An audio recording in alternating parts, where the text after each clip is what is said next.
उत्पत्ति की पुस्तक उसका 43वां अध्याय 43rd chapter of the book of genesis. हमने 42 अध्याय तक बात कर ली है। आज हम 43वें अध्याय पर बात करना चाहते हैं। और अकाल देश में और भी भयंकर होता गया। यह मेरा विषय नहीं है। अरे तो अकाल की बात नहीं करेंगे, हम अकाल में एक आशा की बात कर रहे हैं। ये तो निराशा की बात है मित्रों। हम निराशा की क्यों बात करें? हमारा परमेश्वर तो आशा का दाता है। हमारा परमेश्वर तो शांति का दाता है।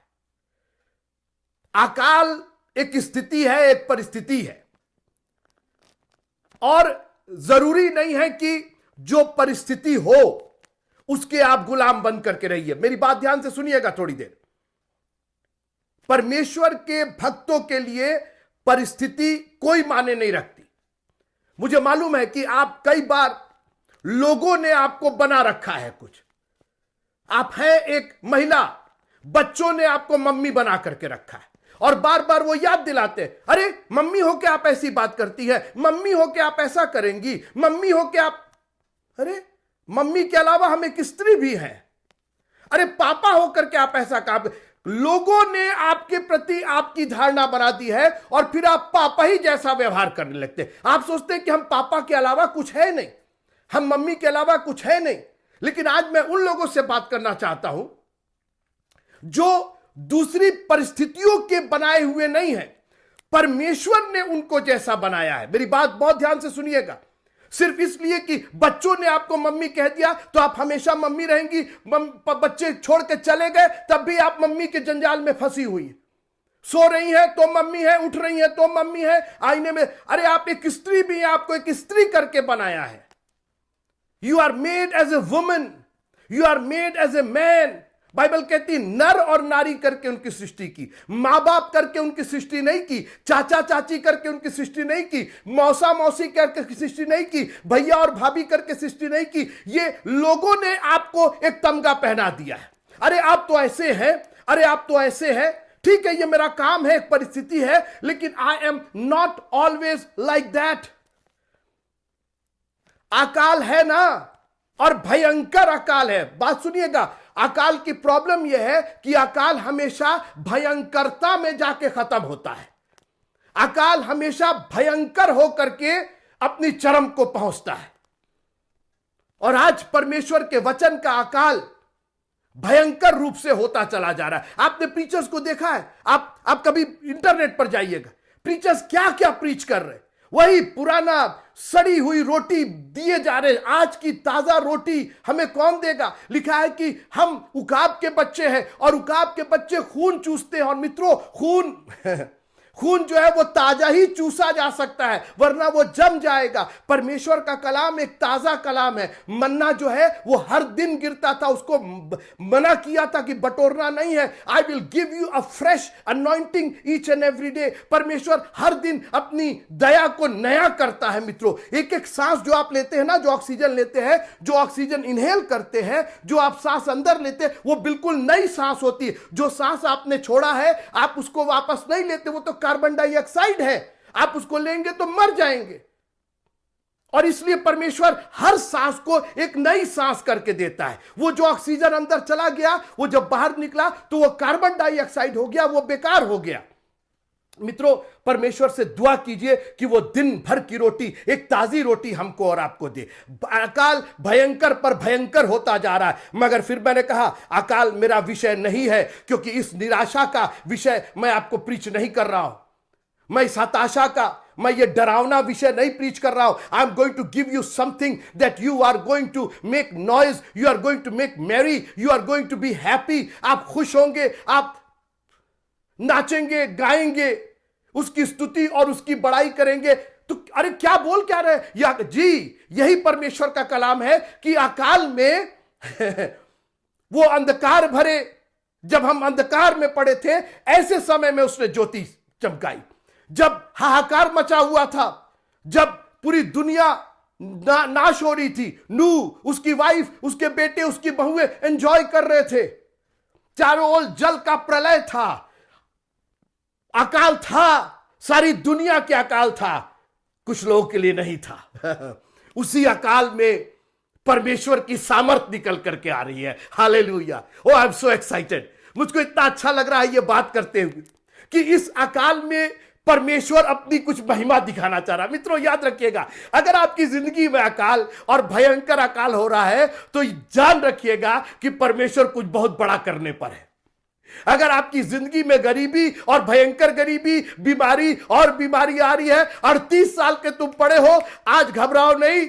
इस 38 साल के बाद एक ऐसी आशीष तुमको मिलने वाली है जो बरसों तक, जो हजारों साल तक बताई जाएगी।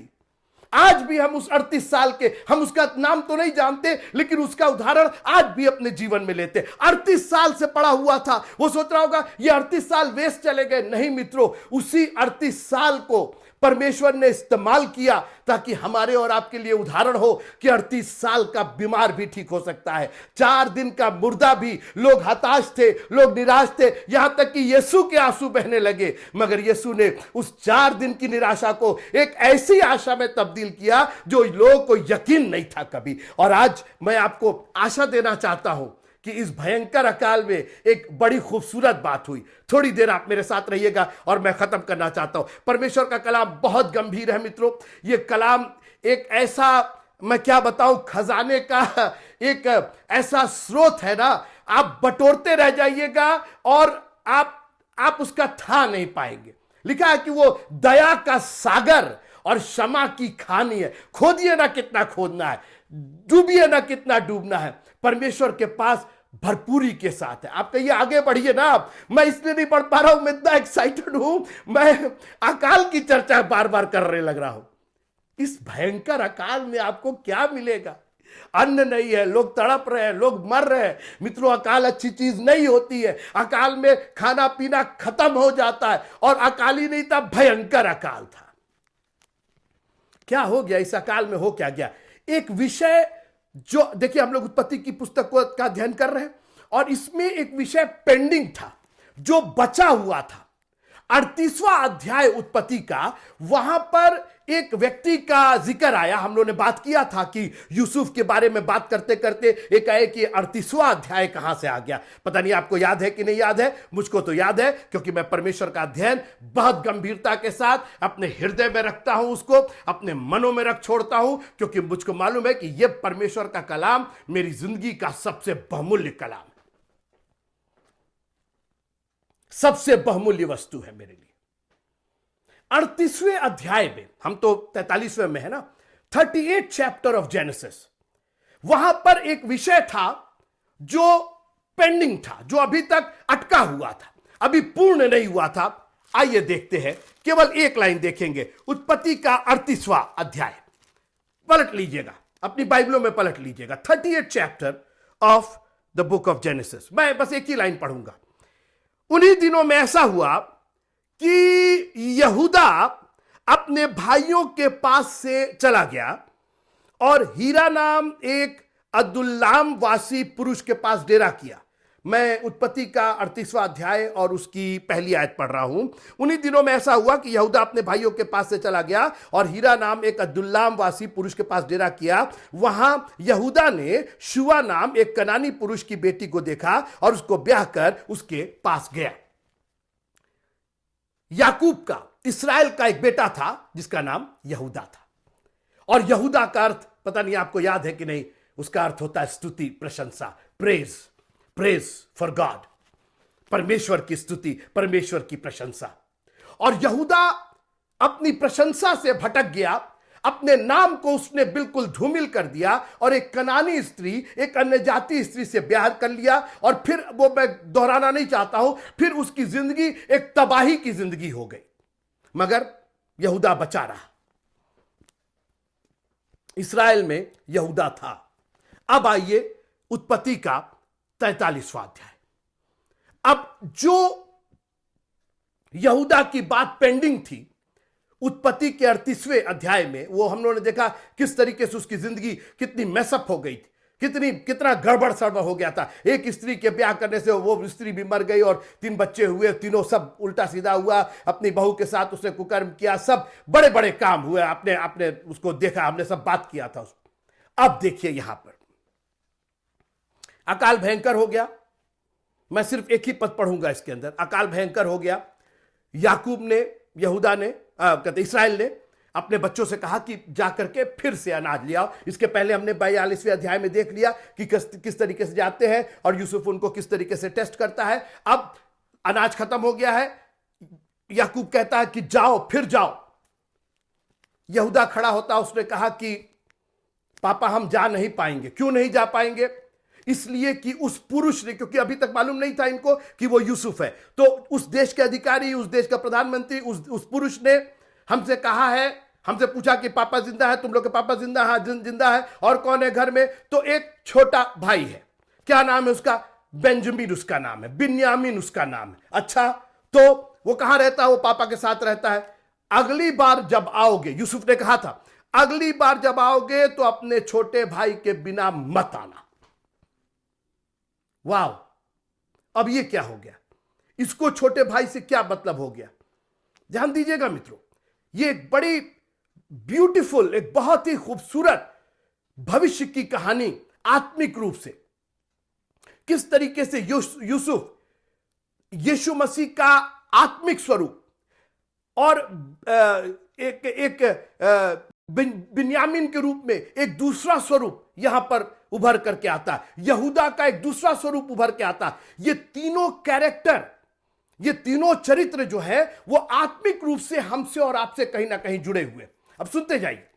तो यहूदा ने कहा कि हम जा नहीं पाएंगे, हमको बिन्यामीन को ले जाना पड़ेगा। याकूब ने कहा, अरे क्या कर रहे हो? ये मेरे बुढ़ापे का पुत्र है। क्योंकि राहेल से 2 ही पुत्र हुए थे, यूसुफ और बिन्यामीन, और वो राहेल को बहुत प्यार करता था। यूसुफ तो पहले ही जा चुका था, अब बिन्यामीन बचा था और यहूदा उसको प्यार करता था, इतना प्यार करता था, बोला अगर ये नहीं रहेगा हम मर जाएंगे, अधोलोक में जिंदे जी अधोलोक में उतर जाएंगे। इतना वो निराश हो गया था कि अगर बिन्यामीन, उसने कहा कि अगर बिन्यामीन लौट करके नहीं आया, इसको कोई, तो यूसुफ को तो जो हाल हुआ वो तो सब जान ही रहे, मेरा एक बेटा तो चला ही गया, कहीं बिन्यामीन। सुनते रहिएगा।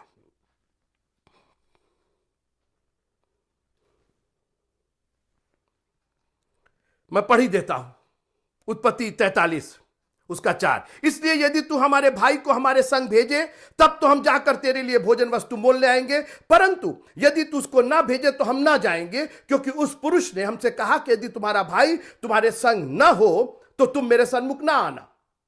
उत्पत्ति की पुस्तक 43वां अध्याय 4 और 5 आयत। तब इसराइल ने कहा, याकूब ने कहा, इसराइल और याकूब को मिलाइएगा नहीं, वो अलग अलग मत कीजिएगा, वही एक ही है। कभी याकूब के रूप में नाम लिया जाता, कभी इसराइल के रूप में।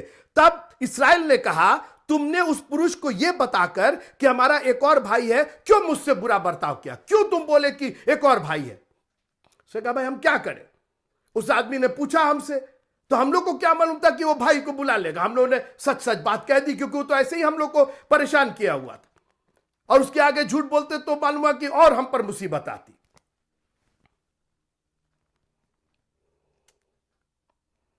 8वां पद में पढ़ता हूं। याकूब, इसराइल मना कर रहा है कि नहीं, बिन्यामीन नहीं जाएगा। अब देखिए, वो 38वें अध्याय का यहूदा जो एक कनानी स्त्री से जो मना किया गया था, अपने परिवार के विरुद्ध, अपने चरित्र को छोड़ करके, जिसके लिए वो पैदा किया गया था, प्रेज एंड वर्शिप के लिए, वो 38वें अध्याय में पूरा बहक गया था। हमारी और आपकी प्रेज एंड वर्शिप अभी तक न जाने किसके लिए थी। कनानी स्त्रियों के लिए थी, अन्य जातियों के लिए थी। कभी यहां गा रहे हैं, कभी वहां बजा रहे हैं, कभी इसकी तारीफ कर रहे हैं, कभी उसकी तारीफ कर रहे हैं। जो तारीफ परमेश्वर की होनी चाहिए थी, यहूदा यही कर रहा था।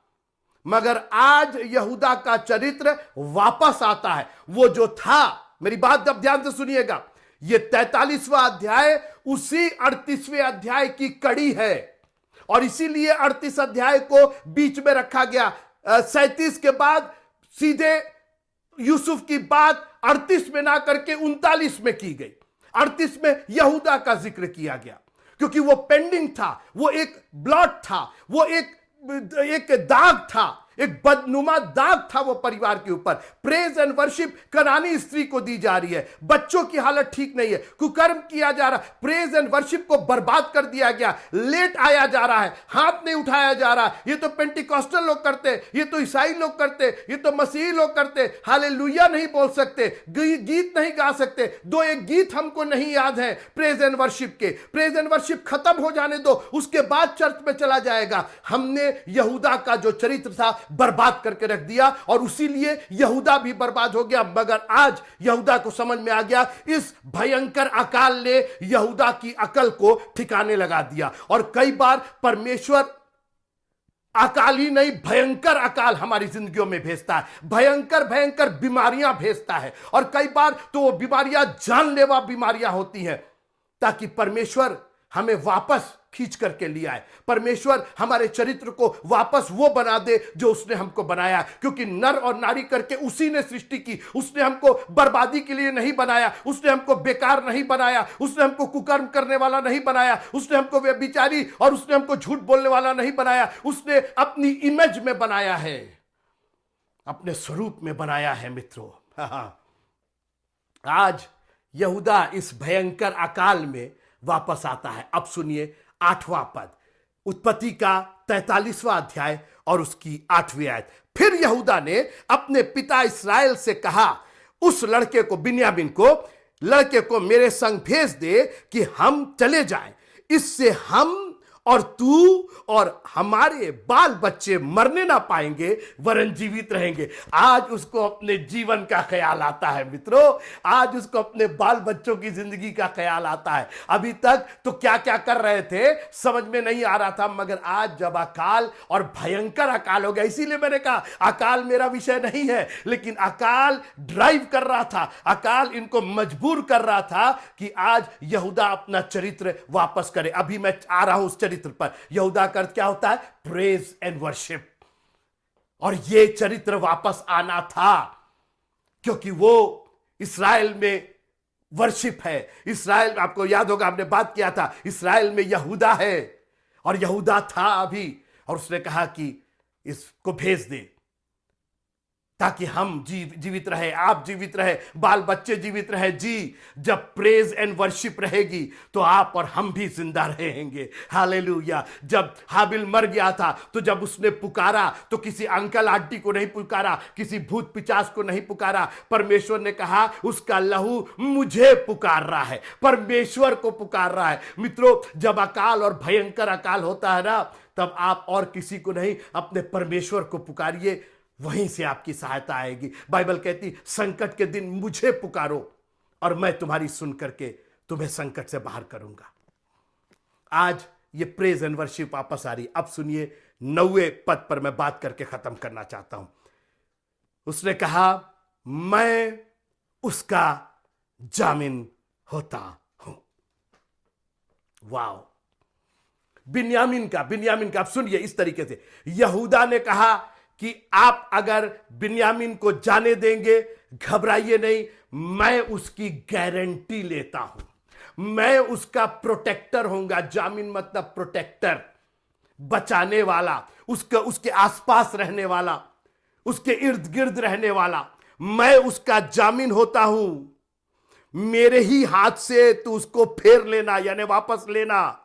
यदि मैं उसको तेरे पास पहुंचाकर सामने ना खड़ा कर दूं, तब तो मैं सदा के लिए तेरा अपराधी ठहरूंगा। रे यहूदा, ये तेरे को क्या हो गया? एकाएक इतनी बड़ी बात। अभी तक तो तू कनानी स्त्री का प्रेज एंड वर्शिप कर रहा था, आज तू बिन्यामीन के लिए खड़ा हो गया। अभी सुनते रहिएगा, ये बिन्यामीन ऑर्डिनरी कोई नहीं लड़का था, ये बिन्यामीन आत्मिक रूप से मैं बात कर रहा हूं। ये सब एक आत्मिक रूप से हमसे और आपसे जुड़े हुए हैं। ये प्रेज एंड वर्शिप आज खड़ी हो गई है। जब हन्ना को जरूरत पड़ी तो प्रेज एंड वर्शिप लेकर के मंदिर के अंदर पहुंच गई। मैं इसका जामिन होता हूं, मैं प्रेज एंड वर्शिप करके इसको संभालूंगा। आज प्रेज एंड वर्शिप, हालेलुया। और बिन्यामीन का अर्थ होता है दाहिने हाथ का पुत्र। एक बार मेरे साथ फिर पलट लीजिएगा उत्पत्ति की पुस्तक और उसका 35वां अध्याय, 35th चैप्टर ऑफ जेनेसिस। उत्पत्ति की पुस्तक उसका 35वां अध्याय, उत्पत्ति की पुस्तक उसका 35वां अध्याय, 35th chapter of Genesis and verse number 18, 18वां पद। उत्पत्ति की पुस्तक 35वां अध्याय 18वीं आयत। तब ऐसा हुआ कि वो मर गई राहेल, और प्राण निकलते निकलते उसने उस बेटे का नाम बेनोनी रखा, पर उसके पिता ने उसका नाम बिन्यामीन रखा। वहां देखिए एक निशान बना है और नीचे आकर के देखिएगा उस एक्सप्रेशन, दाहिने हाथ का पुत्र। बिन्यामीन का अर्थ होता है दाहिने हाथ का पुत्र। अब मैं एक साथ करके इसको खत्म करता हूं।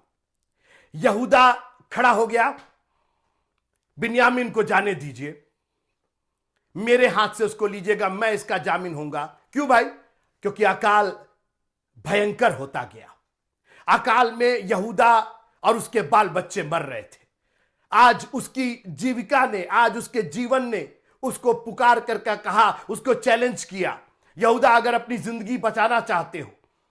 दाहिने ओर चोर को समझ में आ गया कि अगर ये जिंदगी बचानी है, इस जिंदगी के आखिरी मौके में भी एक मौका है। उसने कहा जब तू अपनी बादशाहत में होना मुझे भी याद करना। ये जिंदगी से, इसके पहले कि ये जिंदगी चली जाए, मैं कुछ करना चाहता हूं, मैं प्रेज एंड वर्शिप करना चाहता हूं। ये प्रेज एंड वर्शिप आज खड़ी हो गई, आज स्तुति प्रशंसा तैयार हो गई बिन्यामीन को प्रोटेक्ट करने के लिए। अब ये दाहिने हाथ का पुत्र का क्या अर्थ है, मैं कहकर खत्म करना चाहता हूं, अगले संडे में उस पर बात करूंगा।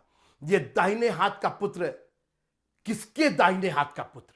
याकूब के दाहिने हाथ का पुत्र, इस्राएल के दाहिने हाथ का पुत्र? जी नहीं, परमेश्वर के दाहिने हाथ का पुत्र। ये परमेश्वर के दाहिने हाथ का पुत्र। बिन्यामिनी लोग जो थे वो बैहत्थे होते थे। अब देखिएगा, जब आपका बायां हाथ होता है और जो आपके बगल में चल रहा है, जैसे पापा है आपके और आप उनके बगल में चल रहे हैं, तो अपना दाहिना हाथ आप नहीं देते हैं उसको पकड़ाने के लिए। जब वो आपका कहता ना कि अपना हाथ, दो हाथ पकड़ करके चलेंगे, तुम्हारा अब मेरा हाथ पकड़ कर चलो, तो आप अपने बाएं हाथ से अपने पिता का दाहिना हाथ पकड़ते हैं। यहूदा बिन्यामीन के लिए खड़ा हो गया, बिन्यामीन का जामीन हो गया, बिन्यामीन का प्रोटेक्टर हो गया। हो हालेलुया। आज स्तुति और प्रशंसा परमेश्वर के दाहिने हाथ को पकड़े हुए है, दाहिने हाथ की प्रशंसा कर रही। मैं दाहिने हाथ पर बात करूंगा, एक बहुत बड़ा विषय है। लिखा है कि उसने दाहिने हाथ से मेरा उद्धार किया। लिखा है कि वो परमेश्वर पिता के दाहिने हाथ पर बैठा हुआ है। वो वहां से जिंदों और मुर्दों का इंसाफ करने आएगा। मित्रों, ये दाहिना हाथ एक बहुत प्रबल हाथ है, एक बहुत उद्धार करता, एक सामर्थी, एक संभालने वाला हाथ है। हम इस पर बाद में बात करेंगे। मगर आज यहूदा वापस अपना कैरेक्टर पाता है। आज प्रेज एंड वर्शिप वापस इस्राएल में आ जाती है। हालेलुया। इसके बाद यहूदा को, इस्राएल को कुछ कहना नहीं पड़ा। जब उसने कहा पापा घबराइए नहीं, इस्राएल तुम घबराओ नहीं, यहूदा तुम घबराओ नहीं, आज स्तुति और प्रशंसा खड़ी हो गई है। We will praise and we will worship the almighty God. We are going to worship his right hand. हम उसके दाहिने हाथ की प्रशंसा करेंगे, हम उसका गुणानुवाद करेंगे, क्योंकि उसके दाहिने हाथ में प्रबलता है। अगर आप पढ़ना चाहते हैं, मेरे साथ रहिए, अगर आप पढ़ना चाहते हैं भजन संहिता उसका 89 79वां अध्याय और उसकी 13वीं आयत।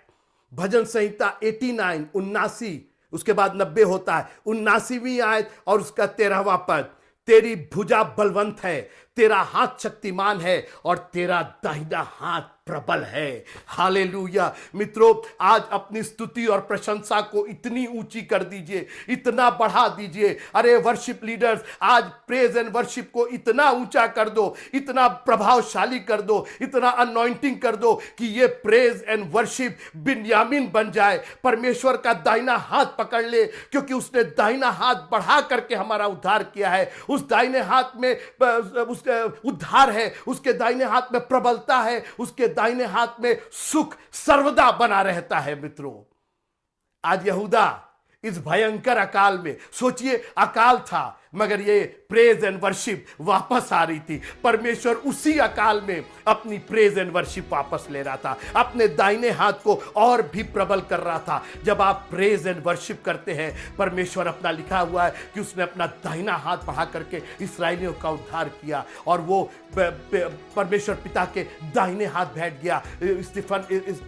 स्तिफान ने कहा कि मैं परमेश्वर स्वर्ग को खुला हुआ और परमेश्वर के पुत्र को परमेश्वर के दाहिनी ओर बैठे हुए देखता हूं। मित्रों, वो दाहिना हाथ आज प्रेज एंड वर्शिप मांग रहा है। अगर आप उस दाहिने हाथ को पकड़ना चाहते हैं, वहां से सुख भोगना चाहते हैं, वहां से प्रबलता चाहते हैं, वहां से बल चाहते हैं, तो अपने प्रेज एंड वर्शिप को इतना बढ़ा दीजिए कि ये आसमान के उस दाहिने हाथ तक पहुंच जाए। Don't neglect your praise and worship.